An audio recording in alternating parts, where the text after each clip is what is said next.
Hola, estamos nuevamente en la libélula Libros y Café, en esta oportunidad con Augusto Giussi, coautor e ilustrador de Pajaritos en Uruguay y Fauna de Uruguay en peligro.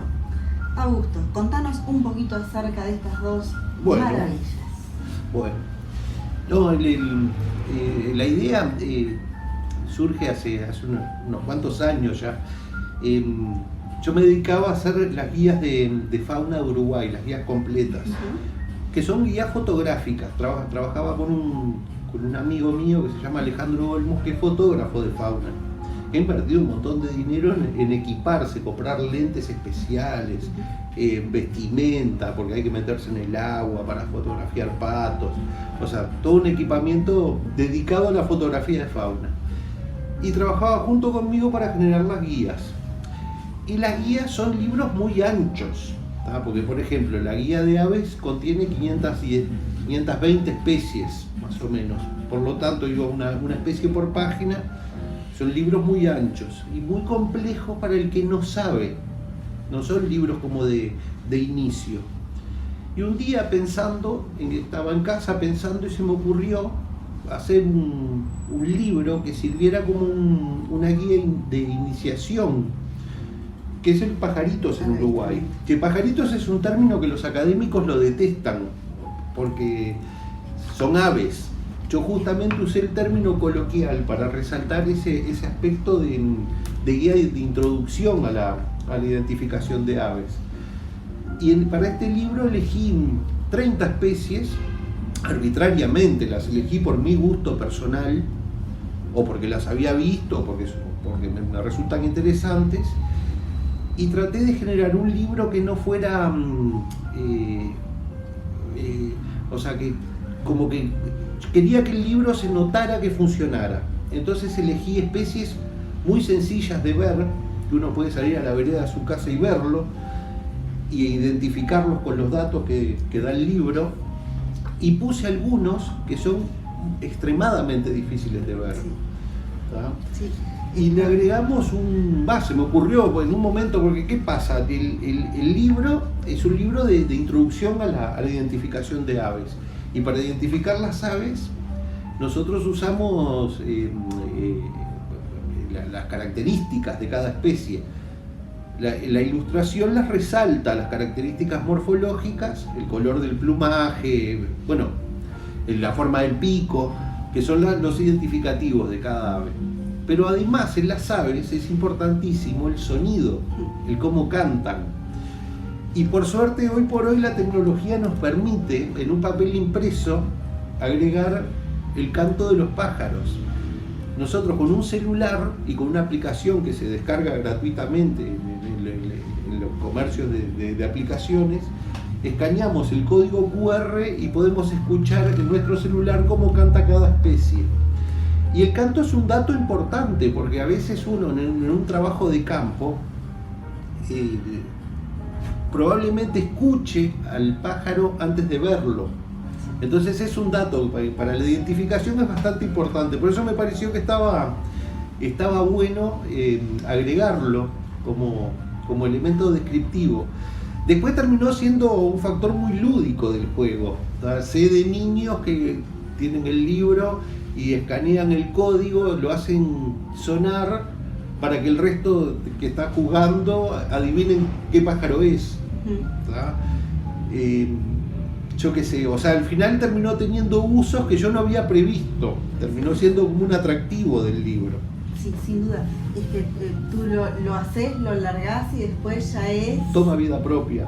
Toma vida propia. Sí. Y es verdad, acá muchas veces, ni bien salido Pajaritos y al día de hoy, vienen muchas, de repente, abuelas o señoras muy mayores para querer enseñarles a sus nietos de los sonidos que yo escuchaba en mi niñez, en el campo, etcétera, que hoy por hoy son impensables, porque acá es verdad, hay muchas especies que salís a la puerta de tu casa, según dónde, en qué departamento, que acá también está muy claro cada mapita. Sí. cada mapita del Uruguay, de en qué lugar es más fácil encontrar cada especie. Eso está muy bueno también. Sí, en sí está organizado en fichas, ¿no? Cada página es una ficha de cada especie. Y bueno, damos algunos datos. Es un libro introductorio, sí, o sea, claro. No es un exhaustivo análisis de cada especie, sino que es una introducción que nos permite a nosotros enfrentar libros más profundos con un conocimiento previo, ¿verdad? Pero también crear el interés para que de repente... Lógicamente, sí, claro, sí. Si todo, el niño empieza con esto, después posiblemente quiera seguir avanzando. Lógico, los dos libros tienen un concepto madre que a veces suena un poquito duro, pero es como una cuestión educativa, ¿no? Que dispare a largo plazo cambios, ¿no? En la percepción de nuestro entorno natural, ¿tá? O sea, hoy por hoy se conversa mucho sobre lo que es la degradación de nuestro medio, pero claro, o sea, es muy complejo imaginar una situación diferente si no conocemos qué es nuestro entorno. Entonces estos dos libros un poco buscan eso, ¿no? Esa cuestión reeducativa, ¿no? Que aprendamos a percibir nuestro entorno natural de una manera distinta a como lo percibimos ahora. Tal cual. Contanos un poquito de la técnica que utilizás para dibujar, porque ¿sabes qué? Con este tigrecito es una ternura, es sí, impresionante. Bueno, y una cosa es verlo así y otra cosa es verlo a través de la cámara, la mirada de este tigrecito, es algo impresionante. No, bueno, la técnica, yo uso dibujo con computadora, pero no uso la computadora en el sentido de ahorro de tiempo, porque lo que no tengo es ahorro de tiempo con esto. Yo uso la computadora por una cuestión de cercanía, o sea, al ser diseñador trabajo con una computadora y en lugar de cambiar todo mi sistema a telas y óleos o papel y acrílicos, preferí usar lo que tengo a mano, que es la computadora. Y son dibujos digitales, y obviamente los hago basándome en fotografías, o sea, jamás voy a dibujar un Margay de memoria. O sea, miro fotografías y lo que yo hago, dibujo manchitas de colores una al lado de la otra, y es esa relación cromática entre las manchitas lo que cuando uno lo ve, le rearma la especie. Pero cuando uno está dibujando, yo lo que veo son manchas abstractas, ¿tá? O sea, yo para ver el animal me tengo que alejar para verlo. O sea, porque yo estoy trabajando y lo que estoy viendo son manchas, puras manchas de colores. Es que uno lo mira así de cerquita y quizás ve mancha también, pero visto o a través de la cámara o de lejos, parece una foto. Claro, sí. A mí me ha pasado ir a... La anécdota que tú me contaste de tu papá. Bueno, sí, eso es fenómeno. Cuando salió el libro de Pajarito, lo llevé orgulloso a la casa de mis padres. Oh, mirá, salió el libro.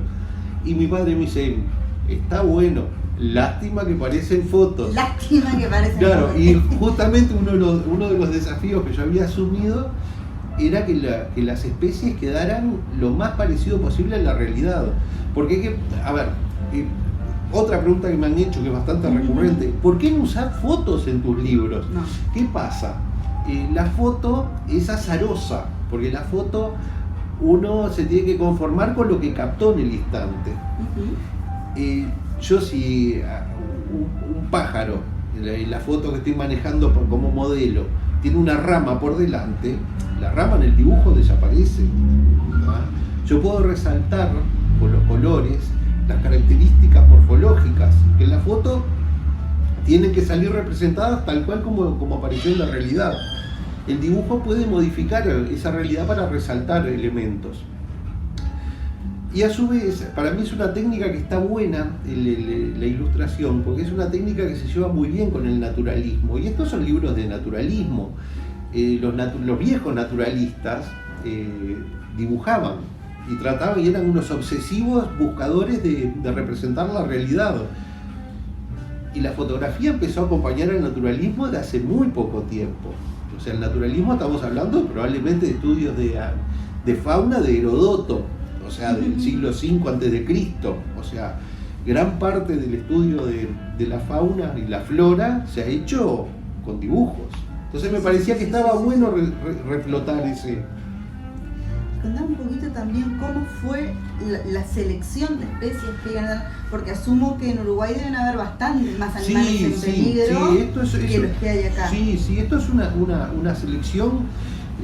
Queríamos hacer que el libro de Fauna en Peligro tuviera un esquema de presentación muy similar al de Pajaritos, o sea, como que fuera una colección. Los dos, bueno, son del mismo formato, y queríamos mantener la misma cantidad de páginas.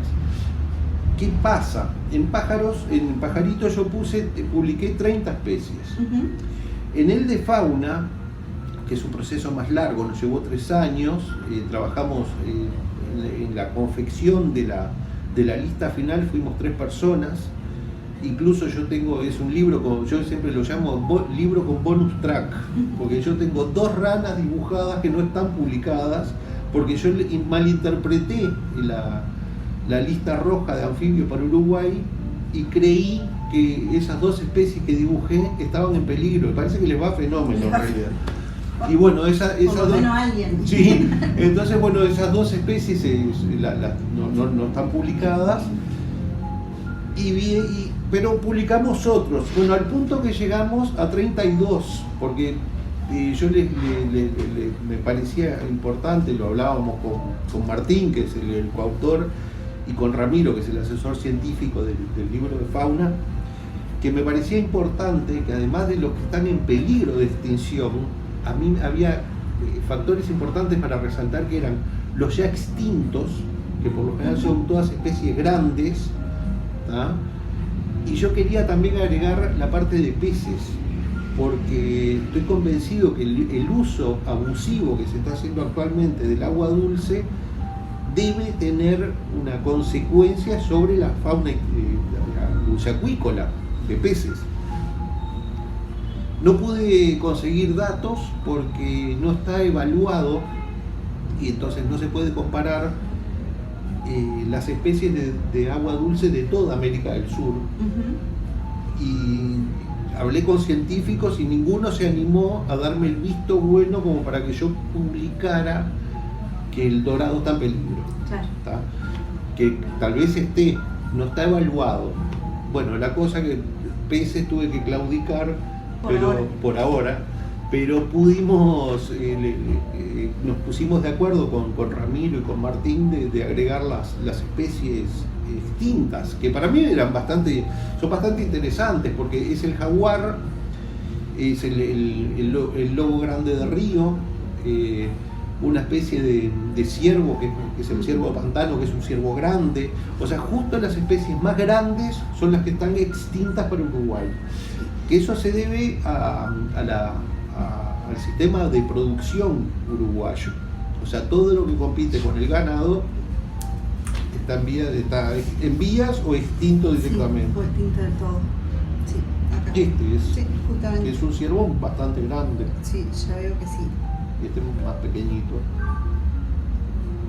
Una pena que esto de la extinción, pero bueno, sí, poder hacer algo para revertirlo, ¿no? Sí, básicamente para revertir, no es, a veces los uruguayos tratamos de explicar todo por una carencia estatal. El Estado no es carente, el Estado no es ausente, el Estado no sabe.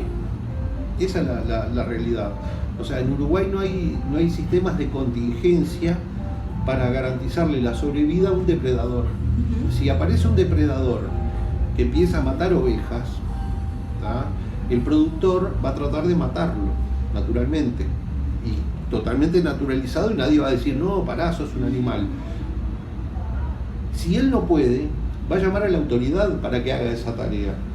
La autoridad, que es la policía, van a tratar de matarlo, porque no hay un plan de contingencia. Hay países que están acostumbrados a tener sistemas productivos de ganado en lugares donde conviven con depredadores y que no tienen la posibilidad de erradicarlos.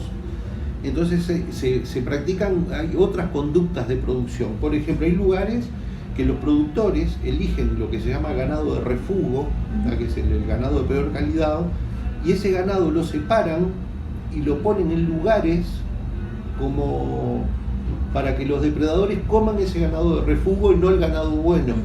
Pero esas conductas en Uruguay no se usan, no se han desarrollado porque tampoco, o sea, bueno, jaguares ya no hay más. Y jaguares incluso se encontraban en las afueras de los muros de Montevideo en la época colonial. Pero bueno, es todo un cambio cultural que va a llevar años y trabajándolo, porque si no se trabaja ese cambio tampoco va a ocurrir. Claro. O sea que hay mucho trabajo por delante, asumo que para ti, para que sigas creando, bueno. y para el Uruguay en general. Sí, o sea, yo creo que, o sea, lo que yo hago es un mínimo aporte, como agarrar una cornetita y decir, ojo, tengan cuidado con la fauna, pero no es nada más que eso, es un trabajo muy... Nada más ni nada menos. No, pero bueno, o sea, no está en mis manos el poder de definir leyes de protección. Pero bueno, es un aporte, es en lo que yo puedo llegar a aportar un poquito, que es haciendo este tipo de material, ¿no? Muy bien, muchísimas gracias. No, por favor. Y te esperamos prontito. Dale, Sí. sí. Muchas gracias. Dale. Muchas gracias.